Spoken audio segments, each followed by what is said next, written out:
Hi, my name is James, and I will be discussing how video games, like films, can be classified by genre, and in turn, how genre theory can be applied to a game. I will be discussing the video game Subnautica, and how the fear of the unknown and sound is used to create the horror genre in this game so well. Subnautica is a game developed by Unknown Worlds Entertainment for release on PC, PS4 and Xbox One. It was released on the 23rd of January 2018. Subnautica is an underwater survival horror game. In the beginning, you plummet to a planet 4546b out of a drop pod of an interstellar spaceship, the Aurora. You then have to gather resources and discover the secrets of the planet before you can escape. Horror is defined by the dictionary.com as an overwhelming and painful feeling caused by something frightfully shocking, terrifying, or revolting, a shuddering fear. The use of the horror genre in Subnautica is not immediately used. The beginning of the game is used to build up to this underlying story, and then the horror is used later on to build suspense and eventually scare the player. The main source of scares that come from the fear of the unknown and thalassophobia, the fear of deep oceans. Half of this planet's fauna is coming after you.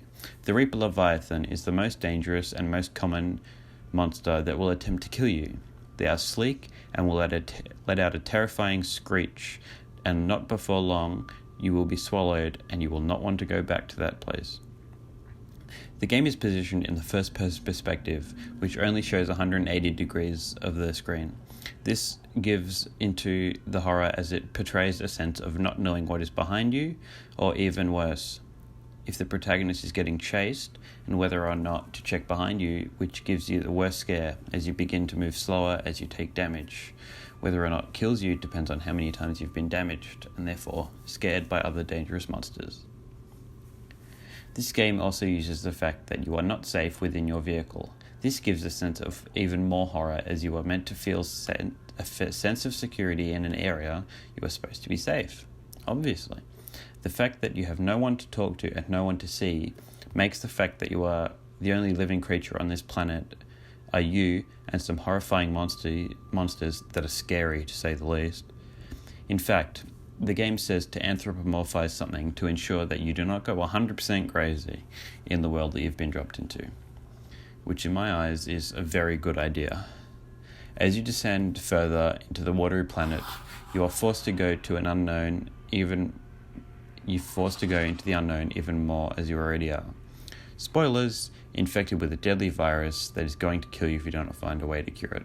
The Kara, the virus, cure is at the very deepest point of the planet, which forces you to then go into an unknown and be forcibly scared and terrified by the carnivorous flora and fauna. To finish with, the use of the monsters that lurk in the darkness and the fact that you are unable to contact anyone as all of your crew was blown up on the Aurora explosion or eaten by the monsters of the deep, the Reaper Leviathan, the Shadow Leviathan, the Crab Squid, which ensures that you will definitely be scared by the horror in Subnautica. The horror is used to great effect in this game, and therefore video games can be discussed in reference to genre theory to great effect. Thank you for watching. I hope to see you again soon.